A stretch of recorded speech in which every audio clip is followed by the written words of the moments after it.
Oh, sorry, Vern. Didn't mean to wake you up. I just didn't want you to miss today's big entertainment extravaganza. That's right, Vern. Today's the big day when your old buddy Ernest P. Worrell will go down in those big fake history books.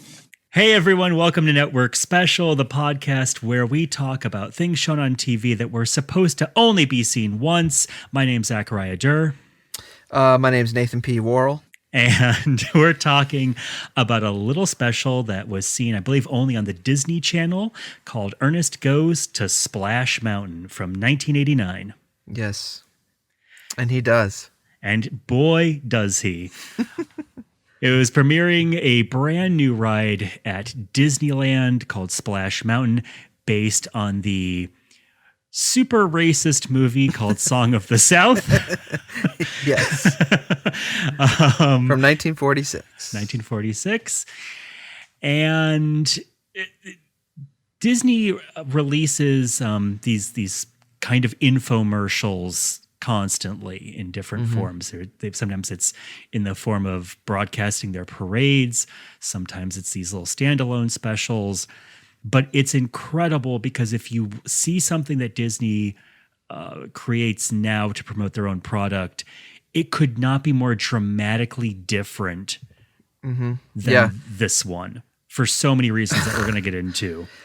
The whole point of our show is that we are talking about, at its essence is appointment television. And there isn't really that now. I mean, you don't have to be anywhere to watch a show. So a lot of stuff back then, it's like you said, they would air their parades now, but it's not really, it's just they're showing the footage and then they get, a partially famous person to sing a song.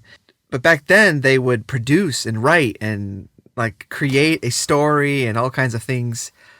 Sort of. I put story in quotes, but sort of. I think the biggest difference is that, so if you watch something like the Disney Christmas parade now, you're seeing the parade, you're seeing promos for the new ride, but they are edited within an inch of their life. Like you said, Meghan Trainor will come out and sing something on the main stage. Yeah.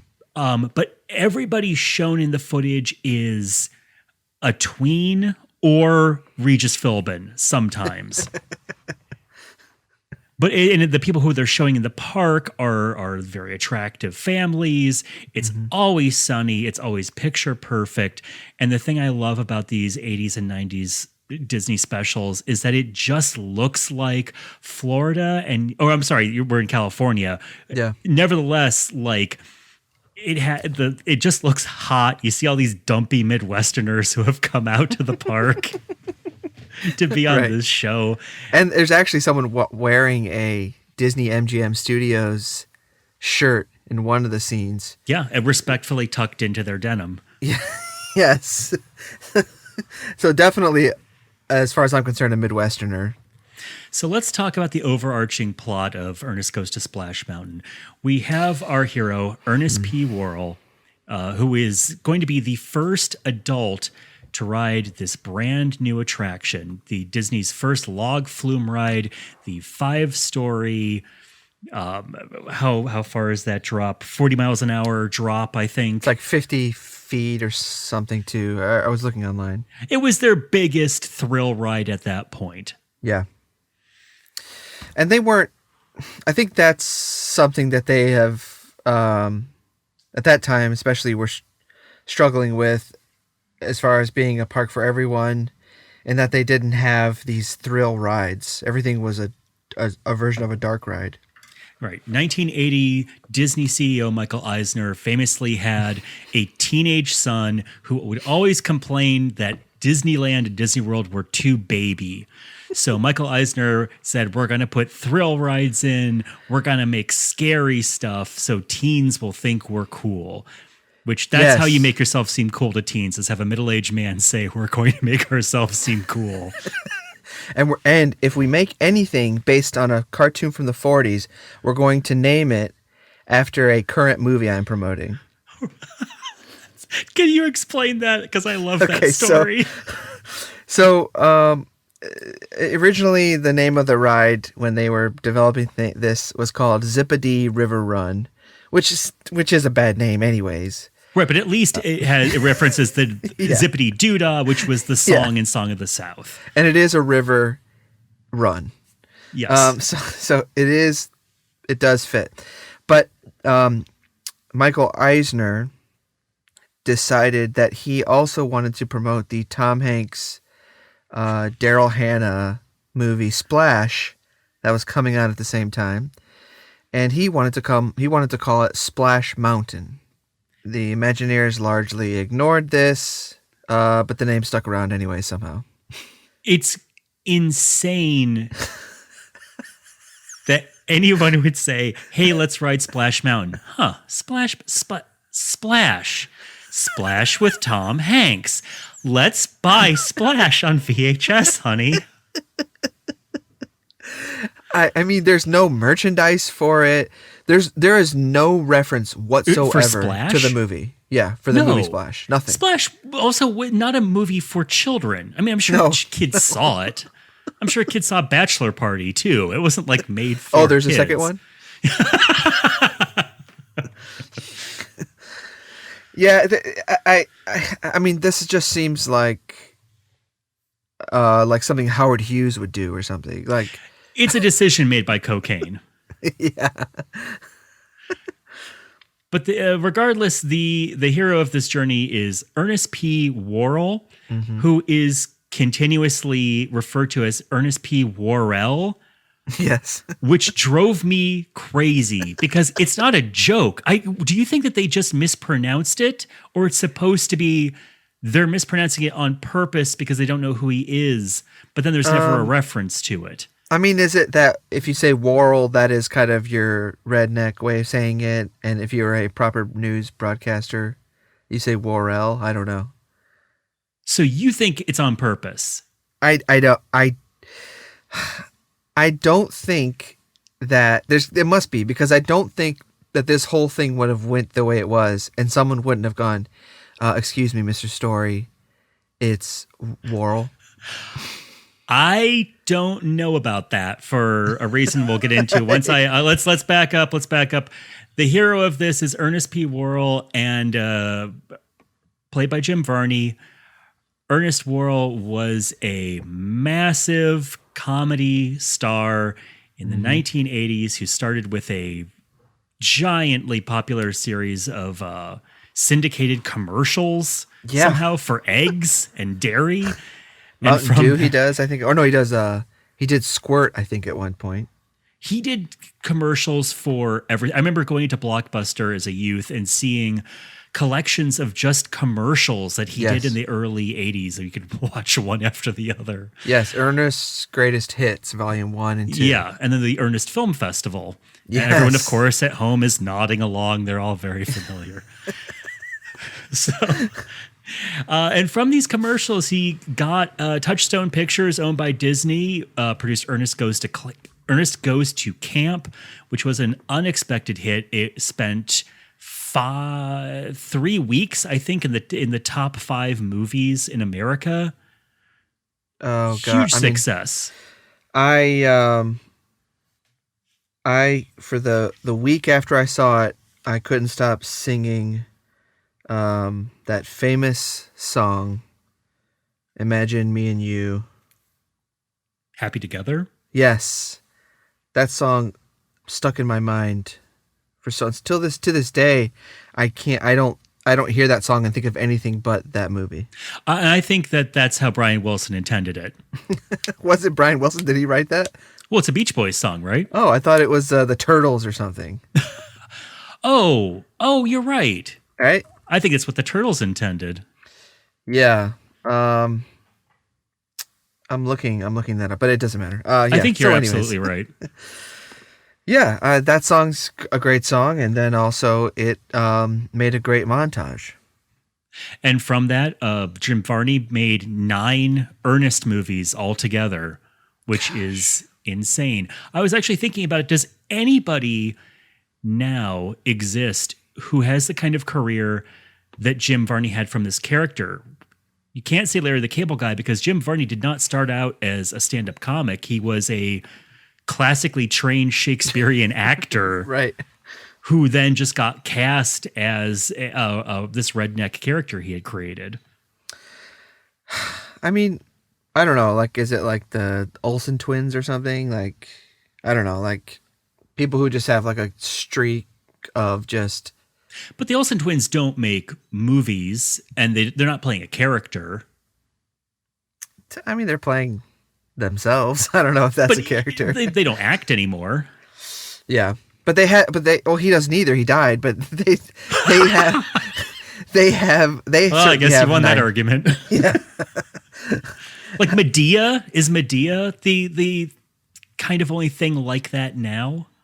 It's an original character, started out on the stage. Medea is definitely nothing's come to mind. I'm sure there is some character out there that we're missing, that everyone is just screaming right now into their computers. Okay. But no, I mean, it's just, I think the 80s were a special time for stuff like that. I would also say that Ernest and Jeff Foxworthy are two of the only big name Southern character comedian actors who seem just kind of sweet and respectful. They don't seem like, racist. I know. Well, I have not fully explored either of their, I haven't, their comedy. So I can't, but I feel what you're feeling. Like, I was actually even looking up Jim Varney political views today. And I was just like hoping that I wouldn't find something that made me mad or sad. And I said that, and as I said it, I remembered that there is a late career movie called Ernest Goes to Africa. And I have not seen it, but I bet it is super respectful. Yeah. I mean, racism only applies to American black people, right? So I think you're right. I mean, there's plenty of, you're right, like the gentle, like Southern, sweet Southern, like technically or typically you don't see that as a Southern character. They're usually, like you said, Larry the Cable Guy, or those like just what you picture as kind of gross. Or that even, people take pride in, or demeaning. I don't want to be mean. Well, I think that's actually kind of the thing. Could be Larry the Cable Guy. He's not from the South. He's from Connecticut. Right. It's a character he's playing. Right. So he's doing like neck face. He's doing redneck face. Neck face. I feel like a lot of Southern characters are kind of mocking towards the South. Yeah. Yeah, I know. When I think of Jim Varney, when I see his character, I don't think anything negative about, where I think he's from like Kentucky or something like that. Like, I don't think anything negative of those things. Whereas when I watch like things that are supposed to be redneck based, I get a queasy feeling, It also helps that I think he was a genuinely good actor. Mm-hmm. And I find some stuff he's done like very funny. I think he was given terrible material 80% of the time, but I am a big fan of the kids show that he did. Hey, Vern, it's Ernest. There are parts in Ernest Saves Christmas that I find unironically funny. Yes. And I find the drag character he did great. I laugh. Like the grandma or whatever? Yes. The neck brace? The grandma, he does a character where he plays a grandmother who is permanently in a neck brace for a reason that is never explained. And it's great. It's such a funny character. I wish he had done more with it. Yeah, I think the Erniverse verse says everything's got to have a verse. And so the Vern I don't know verse. if that you can leave. What'd you say? The Vern verse. Yeah, the Vern verse. The Verniverse. Yeah, I just don't think his characters ever left that world. Right. And I'll inject this later, but if you haven't seen Ernest, the idea is that there's a person behind the camera of either filming him or he's constantly talking to. His name is Vern, who we never see. And that's a conceit that's carried on into this special. Mm-hmm. And I always kind of thought that I was Vern. I always thought that was the premise, but you identified with Vern? Well, I don't mean I personally identified with Vern, but maybe I would if I was in his world. But I just mean when he's talking to the camera, we are all Vern. But I think in the movie and stuff, like the Christmas one, he goes to Vern's house and everything. So it's like, no, you aren't Vern. But we don't see Vern. Right, you don't. But I don't live in that house. So it's definitely not me. Is our first t-shirt going to be "We Are All Vern"? I think so. So the special starts out with that conceit where this was filmed whatever state in the Midwest, I think Chicago, somewhere in Illinois, in what looks just kind of like a rundown state park where they filmed all of Ernest's material. Okay. Which gives it sort of this oddly endearing but kind of seedy, like Harmony Korine feel to it. Everything kind of looks like it has a very thin veneer of bacon grease on it in Ernest's world, which makes it seem a little dangerous. And we'll get to that. But he wakes up Vern saying he's very excited. He's going to be the first grown-up to ever ride Splash Mountain. The first human, they stress. Oh, okay. But this is the first, they say, no, like they've tested it with sandbags and other things, but he is the first ever human to ever test this, which is where all the tension is supposed to be from. We're not given a backstory as to why he's been selected. Right, there's no... but he has been selected. Cam, is Ernest really going to be the very first person on that Splash Mountain? That is correct, Ralph. And many tests of the ride have been conducted using empty logs and logs that have been weighted with sandbags to simulate the weight of people. But, of course, as in any innovative technology, the real test only comes once a human is on board. And we are then violently thrown into what the other thread of our storyline will be, which is something that every child loves, a newscast. Yes. And we are given a parade throughout the special of middle-aged to elderly newscasters. No children, no hip teens, just dumpy white people reading the news. And the station is called Splash Mountain News Central. Yes, we're at Splash Mountain News Central, which I guess has been a network just reporting on all things Splash Mountain for who knows how long. I don't think so, because Cameron Kronemeyer, one of their correspondents, says that he also has covered lots of things like presidential inaugurations and Super Bowls. You're right. Maybe not with that station, though. I like to think that this isn't all Splash Mountain all the time. Okay. Is it really days of cable? I don't know. I was just thinking, like, I would love to see the Splash Mountain News Central's coverage of the presidential inauguration. Through the filter of Splash Mountain. I'd love to see Skip Binkman. Yes. Take on... Michael Dukakis is something of a Brer Bear in this race. Always putting his foot in it. Oh, nice. This is a real writer's room dream. The names that they give the anchors, let's see here. We have, as you said, Cameron Kronemeyer. We have Marjorie Hastings Hardwick. That I cannot figure out if this is a reference to something. So crazy. I can't. Why is there a hyphenated name? Like, what is going? Obviously, well, she got married. She got married, but why is that part? Where is this pointing to? Skip Binkman. Okay.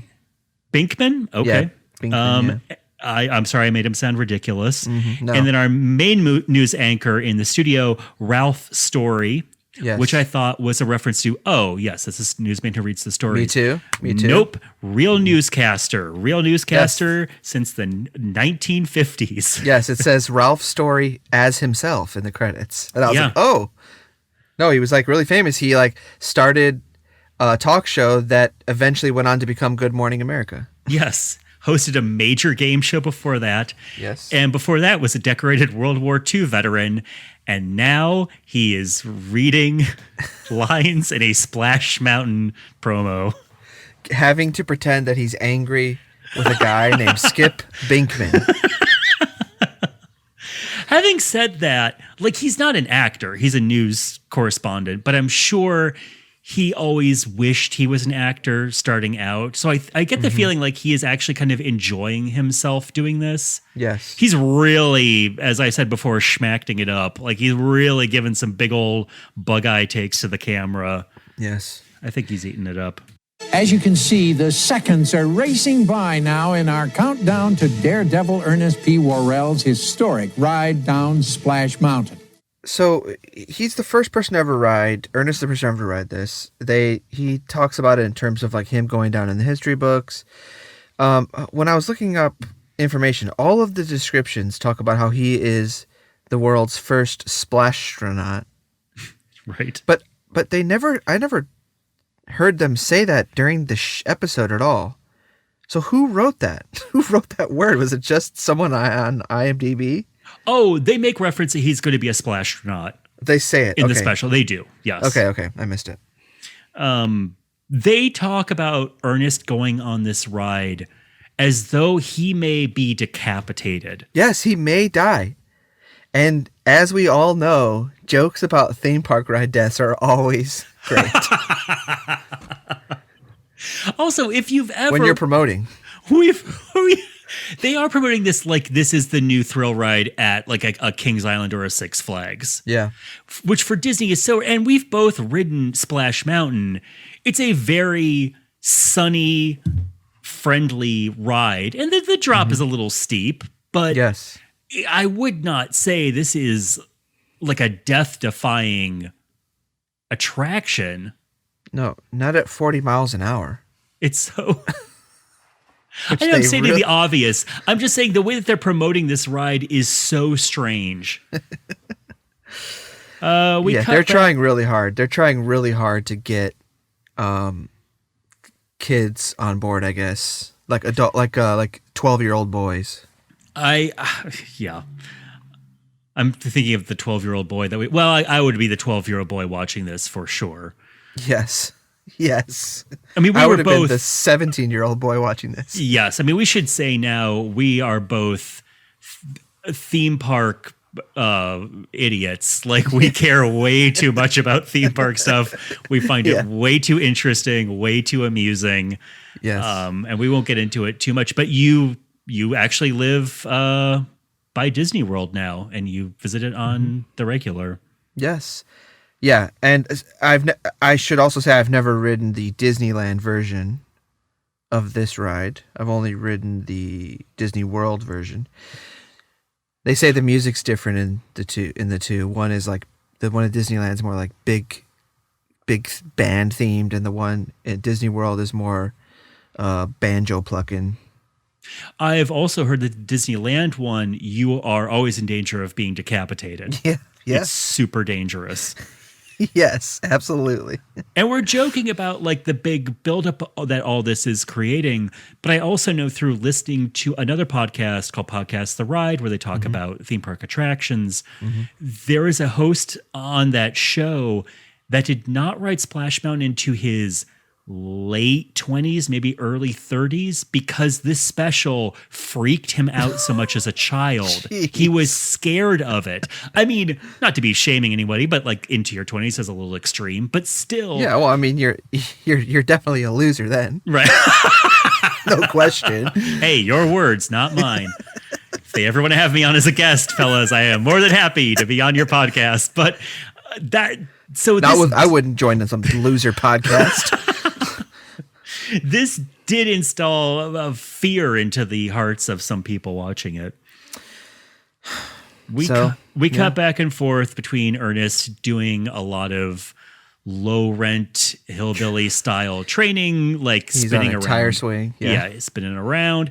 By the way, I did not see the twist coming. He's doing pull-ups and they're zoomed in really close. Yeah. And it looks like he's doing one of those things where, you're just standing at a bar that's right by your neck, but you're pretending to raise your hand over it, your chin over it. But no, he actually is doing it because he puts his legs up on top of it and then does sit-ups on the bar. So I did not see that twist coming. I thought it was this entirely different gag. When you think they're going to zig, they zag. They do every time. That's what happens in the Vern verse. By the way, who do you think first tested the Magic Kingdom version? Ernest. No, he does. Oh, Magic Kingdom. Yeah, the Florida version. Oh. You think it's like Harry Anderson or Richard Lewis? Probably the Micro Machines guy. The Micro Machines guy. John Machida? Yeah. What about... He couldn't stop talking about it. Dennis Wolfberg? I don't know who that is. I just wanted to pull out this reference. I wrote this. Who is that? Dennis Wolfberg is this comedian with red hair and bulgy eyes from the 80s, and he would stick his tongue out. What? Yes. And I was looking all day for that name. What did he do commercials? No, he just has a really funny voice and look. Okay. Boy. And I'm sure that the internet will all now be going to YouTube to find him. 80s stand-up comedy. 80s stand-up comedy. All you needed was one hook. And it usually involved a facial expression. Yeah, or a crazy haircut. Yeah. Or being a minority. Yeah. And I support that. There's a reference made where he's tying the tire swing to the tree, and he says, not since the horrific and unjust hanging of Cole Younger's horse. What a bizarre... Like, I had to look up who that was. It was a bandit in the Wild West. I don't see anything about his horse or, like, his horse being executed. It's just some crazy reference they decided to make, which, here's my theory. Because the people who produced Jim Varney's Ernest commercials were his production company through his entire career. That's why everything is shot in Chicago. That's why they're always at the same Midwestern house. These bumpers on the Ernest side were shot by his company. And then the news broadcast stuff was shot by Disney, which would A, never happen today. B, I don't think either side saw the finished footage until they were editing. So I think they were all saying Ernest's name incorrectly by mistake. And I think that's why there's like death references in the Ernest side of things. Right. On his, speaking of his side of things, like I could listen to him talk all day. Ernest? Yes. Great voice. His voice and the way he describes things, like you said, with the hanging of the horse, and he has that he speaks in those like grand, like sort of Shakespearean. You can tell ways. He's trained. Yeah, and he talks about cranking an engine on a car, but he uses those grand definite explanations, and I'm all in on it. I wish Jim Varney had done some books on tape. Yeah, I'd love to hear him like read a Stephen King novel.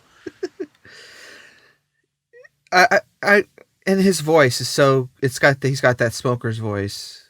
Yeah. Which is, he always sounds like your grandma. Right. Yes. Even when he's not doing the grandma character. Yeah, that smoker's purr, which unfortunately was his demise as well. So don't smoke. Any children out there, don't start smoking. Mm-mm. It's not cool. Not unless you're a teenager, and then it looks pretty cool. Mm-hmm. And unless you want to have a very successful career. Mm-hmm. We go back on the Disney World side of things. They're explaining that the ride is based on Song of the South. We get a very lightly grazing explanation of Song of the South. As quick as possible. They are in and out. Yes. Of course, none of the live action footage of singing happy slaves is shown. No Tar Baby footage? No. Thankfully. Just kind of like a dancing rabbit and fox. Yes. And on the ride, actually, so the way they catch him, the way the fox and the bear catch the rabbit in the movie is they create this baby made of tar to trick him. He gets stuck in it. Well, in the ride, he actually gets stuck in honey jars or honeybee hives. Right. So they really, I cannot believe they made this ride without even, because they've never released this in America on VHS or DVD.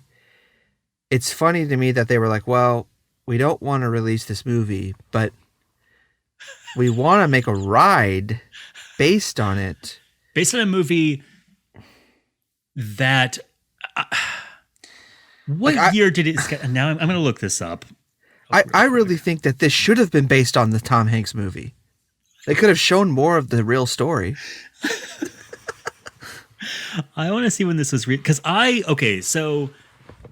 saw Song of the South in theaters as a kid, and I'm not 80, so I'm gonna. No, I saw it too. What years it was re-released? Oh God, this Wikipedia is so long. Okay, released in 1946. Re-released into theaters 1973 and then 1980 and in 1986. Okay. So 1986. I don't know what year they gave it to the NAACP. I don't know. Let me explain this really quick. So this film was deemed racist enough because, as I said, even though the lead actor who played Uncle Remus won an Academy Award for his performance, I think it was a special Academy Award, which is sort of gross, but and it was just a can that they had written the word Oscar on it. But Disney wound up shelving this movie in theory indefinitely because it is very racist. It shows slavery is just kind of like being in an internship. Yeah, and this isn't like I was unfortunately arguing about this with someone on the internet, and they were like, oh, this is new, people thinking it's racist. Like, no, people were protesting this movie like a month after it came out in the 40s. Right. So this has always been considered inappropriate at the least. Yeah. But that did not stop them from releasing this in other countries because it did come out on VHS and Laserdisc, or they would play it on BBC or whatever. This has been re-released in Asia and Europe as late as 2000. Yeah. So yes, very strange to make an entire, probably I'm going to guess the most expensive ride that Disney had made to that point on this movie that was not going to be seen again. So strange. I mean, they could have created new characters like they did with the Jamboree, the Country Bear Jamboree or anything. I mean, they don't have to like pull from an existing thing. But yeah. Yeah. This mountain is an intricate combination of creativity and technology. Feature editor Skip Binkman has spent the last few days crawling around every nook and cranny of this innovative marvel. So let's see what he's found. We cut to Skip, who is reporting at the water purification part of the ride backstage, yes. And he's gesturing to where all of the 500,000 gallons of water will be throwing through California, which is a permanent water problem. Yeah.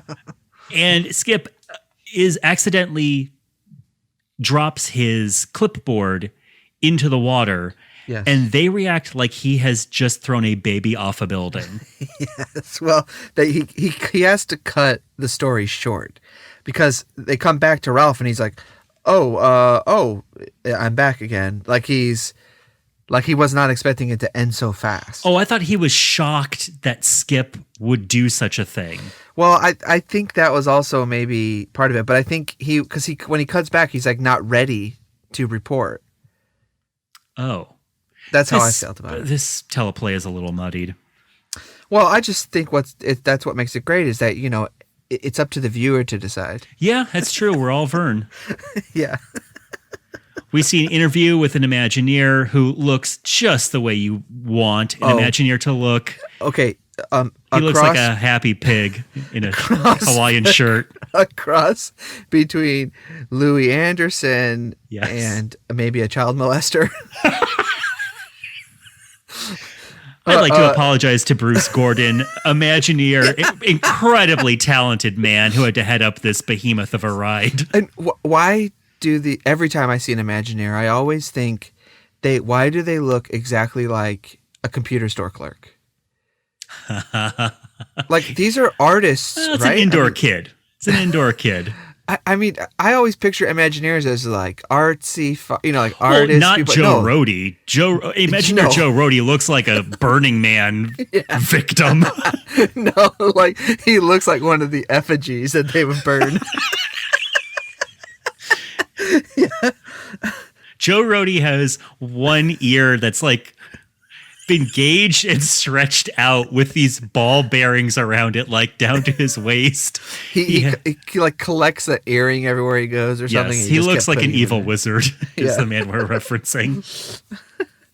But yeah, Bruce Gordon, very nice. He plays along with this skit very well. I think he does a good job. He does a good job. The idea is that the newscaster is a huge jerk and she cuts him off every time he starts to speak. Yeah, he always says, that's right. And then he tries to finish, and then she instead finishes for him. Well, as you can see, our countdown has ended, and it's time for Ernest P. Worrell to make history.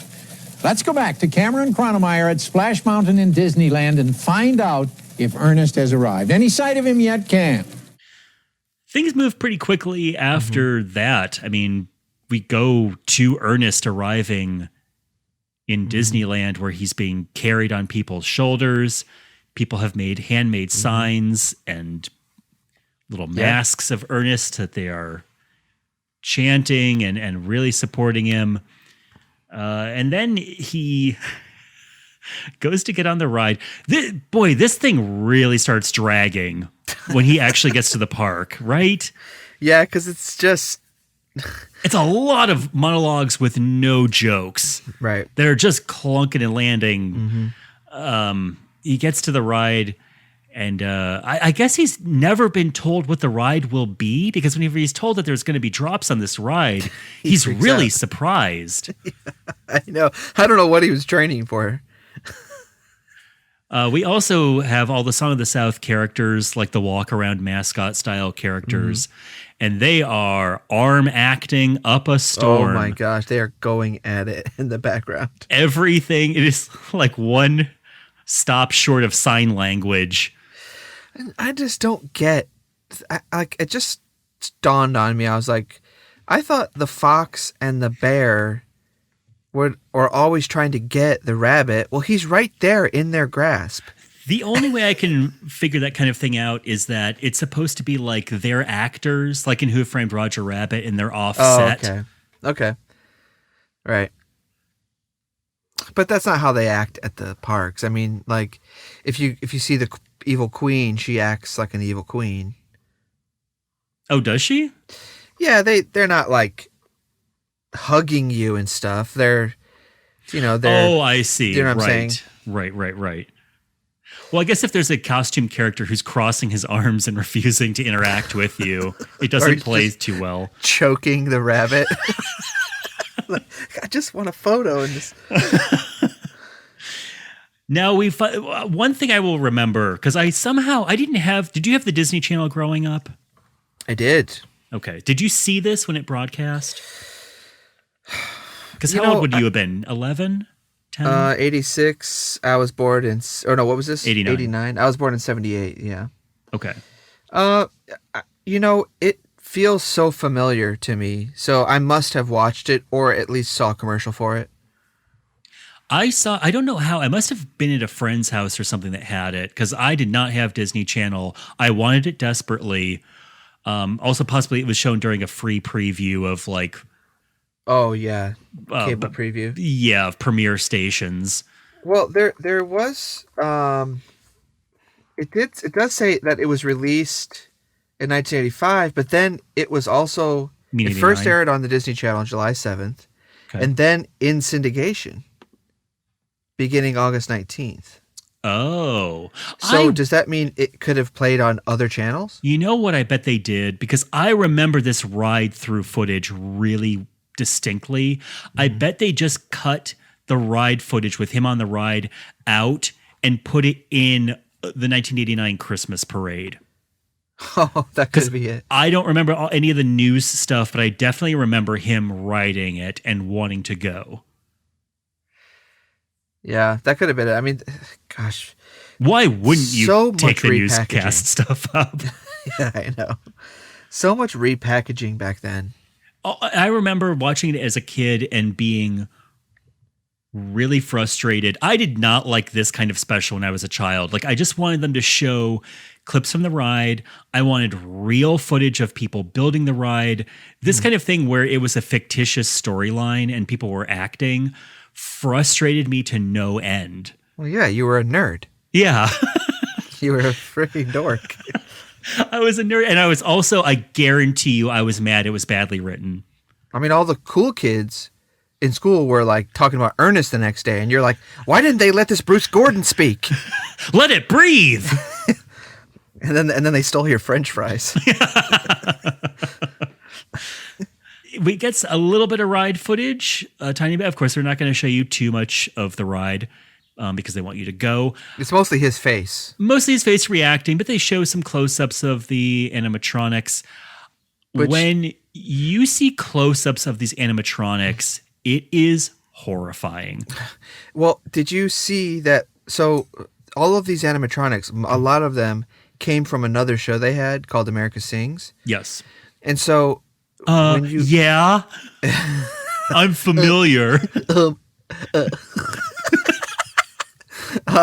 Well, you can see like that they've been kind of given facelifts, like you could see that they were like they pulled a fox from another one, but they kind of just like puffed his face a little bit to look like the fox of the cartoon. Yeah, so I think most of them. Creepiness to them. This is going to get way too deep if we talk about that. Most of the America Sings are actually on the riverboat scene because they had to have so many. So those aren't redone, and they're not characters from A Song of the South. That's why there's like so many eagles on the boat. Most of the Brer Rabbit's characters were original. Yeah. Sorry, listener. Sorry. Sorry. Remember that? Speaking of funny stuff. I actually, my one legitimate laugh that I'm going to assume was not written by anybody at Disney is when Ernest is ready to go up the big final drop. He's sitting on the log and he goes, "Wish I'd brought a book," because he's acting really bored. Oh, yeah. What about when he calls for them to give him his flume? And he says, "Somebody call me a log." Yeah. And the audience yells, You're a log. Yeah. Classic. Also, whenever he's getting ready to go on I know I'm backtracking, but did you notice when he is getting ready to go on the ride, a person in the crowd goes, "Hey, let's go, Ernest." Yeah. And I do not think it was scripted because everyone kind of looks jolted for a second. Like, no take two possible. That's what I was going to add. How many takes did they do? One. Yeah, right. Because he's on this freaking boat. Like, they're like, "Look, you got to get it this time, Ernest. Like, this is it. Like, you can't all these people are waiting to ride this ride." Let's go back to Splash Mountain now, where Ernest is preparing for the intimidating climb to the top of the world's longest flume drop on the way to the Briar Patch. So Ernest goes down the big final drop, and it looks like he is descending into the mouth of madness. Yes, he's spinning around upside down. He's going into other parts of the ride that aren't in this drop. But it shows him, like you said, spinning around. Strobe lights are on him. His hair is flying around. He's gripping onto the sides of this log. Like, yes. It makes it look as though you're going into a Jacob's Ladder style insane place. It's like Wonka, like Willy Wonka. Yeah, that's a great analogy. Yes, Yeah, you're seeing chickens' heads chopped off and snakes writhing over a corpse. And then, of course, Slugworth. Yes. So go on. He gets to the bottom. He gets there, makes it to the end. The clipboard is back. Skip Binkman's clipboard has appeared on Ernest's chest. Oh my God. I didn't even piece that together. I didn't either. I was actually going to ask, what this is a good script. I was going to ask, what is the pink clipboard on his chest? And then earlier in the episode, you were like, he drops his pink clipboard. I was like, oh, that's the freaking connection. God, I had no idea what he had actually. I mean, we're watching a fairly grainy YouTube transfer from VHS, but still. Yeah. I can't wait for a Blu-ray of this. From Shout Factory. Yeah. Now, my daughter loves Ernest. Okay. What has she seen of Ernest? We've watched Ernest Goes to Camp, Ernest Saves Christmas. She watched the end of this. Uh-huh. She came in with me. Has she seen the TV show? Yes, she's watched the TV show. Okay. She's watched. I made a poster for her in her room. She tried to get through Ernest Scared Stupid, but that was too scary. And then also Ernest Goes to Jail. That's a hard one for a kid to sit through. It's scary, that little troll guy. Oh, Scared Stupid has surprisingly intense monster costumes. Yeah, it is scary. It's not easy. It'll scare him stupid.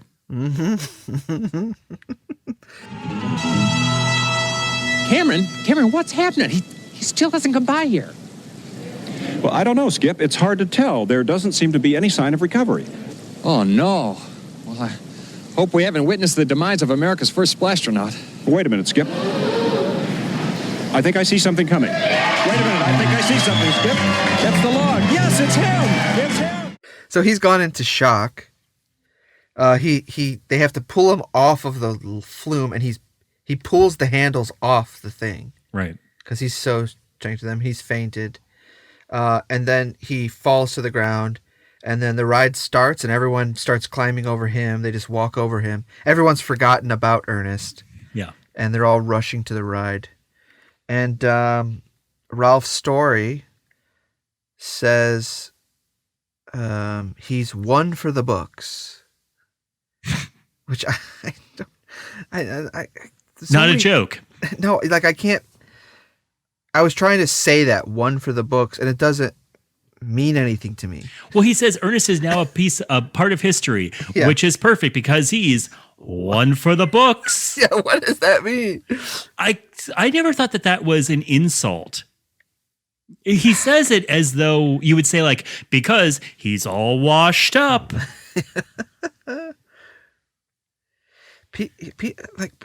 Were you bringing up your child liking Ernest for any reason, or were you just bragging about the fact that you had a kid? I have a cool kid. Well, it's just to think about Ernest. Like, I can't stress, like, if you don't know anything about Ernest, go to your library. Yeah. Go to your local video library. I just feel like I don't want him to be forgotten.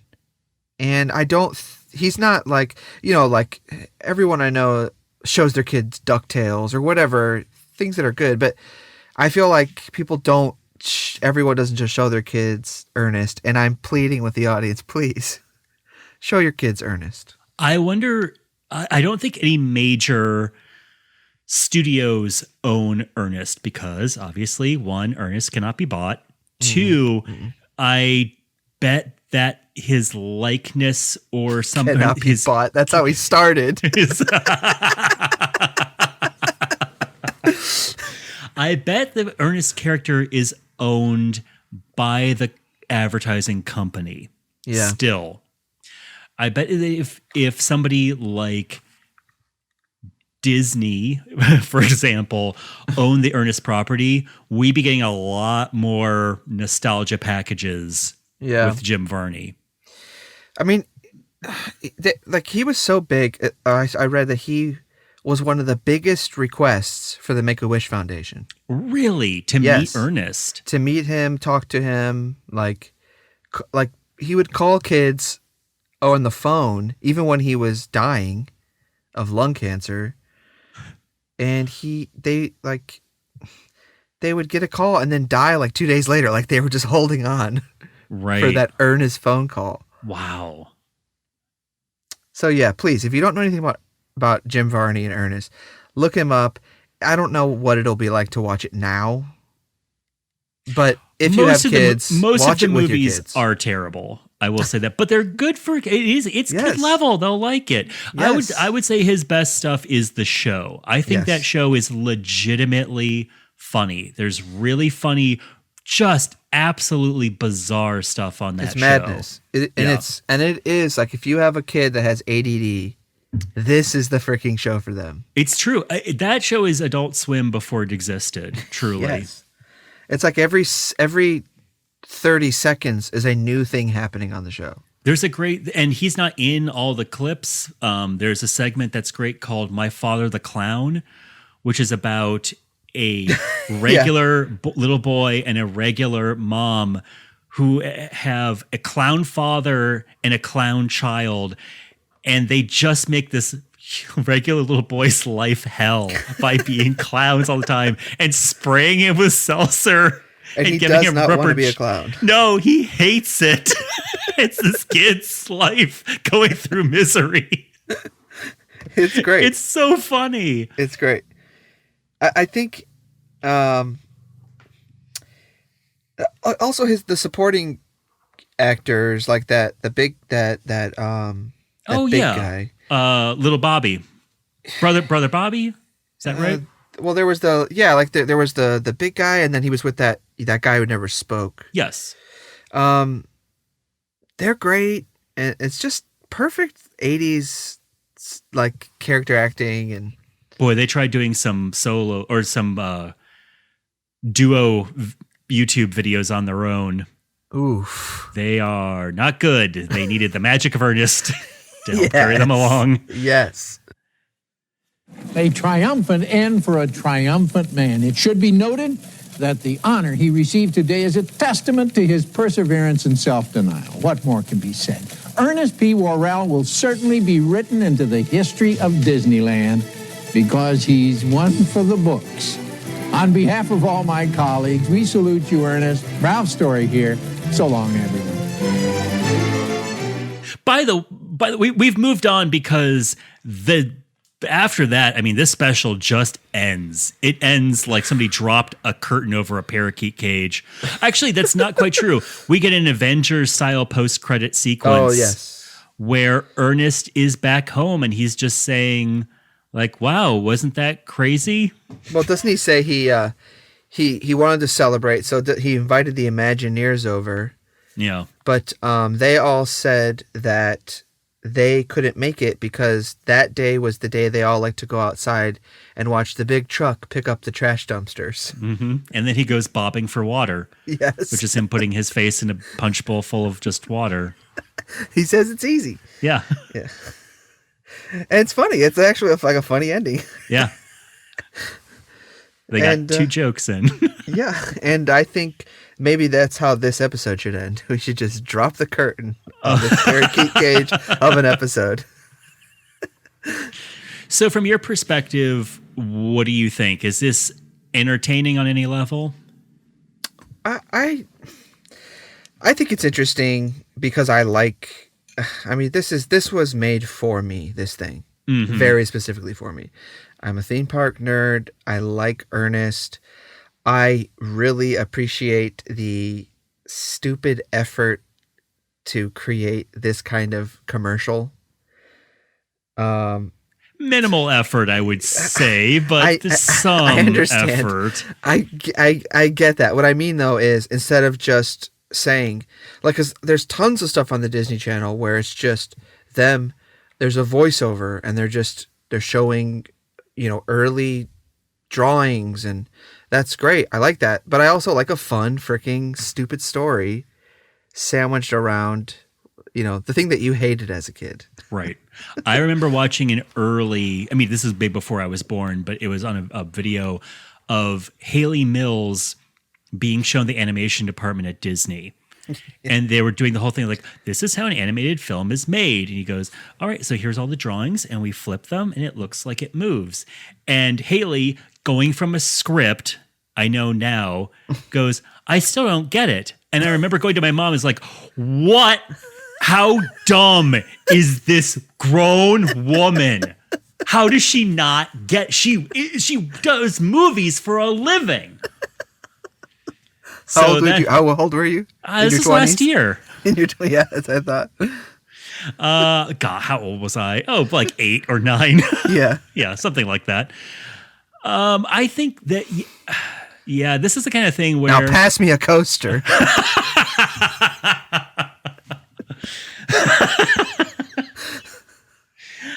I think this is entertaining if you're a completist about this kind of thing, which I definitely am. It's more just like a curiosity of an era that we're never going to have again in terms of how low rent and how sedate the pace of this is. I mean, it's 22 minutes. It's not... I don't know. I guess it's hard for me. I'm biased, so it's hard for me to say, but like I guess I wouldn't tell my dad he needs to watch this. The ultimate test. Should your dad watch it? But I know that, my freaking brother would watch it or whatever, so sure. Like, I feel like if you're listening to this podcast, chances are you are going to freaking love this thing. In that sense. That's very true. But you would also agree, if you did not care about Ernest or Disney World, you would get nothing out of this. No, even on an ironic level. I don't think it doesn't. Enough. It's not bad enough. Yes. Like some of the stuff we've watched. It's not. Yeah, it is totally run of the mill. Just plain Jane. Here's this thing. Yeah. So yeah. Which is great. I mean, I enjoy watching it. Mm-hmm, mm-hmm. And I always enjoy talking to you about it. Thank you. Bye.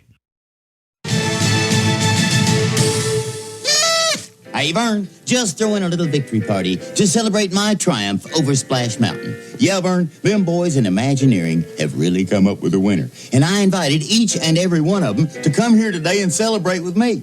But they said that today's the day they like to watch the big truck empty all the dumpsters out back.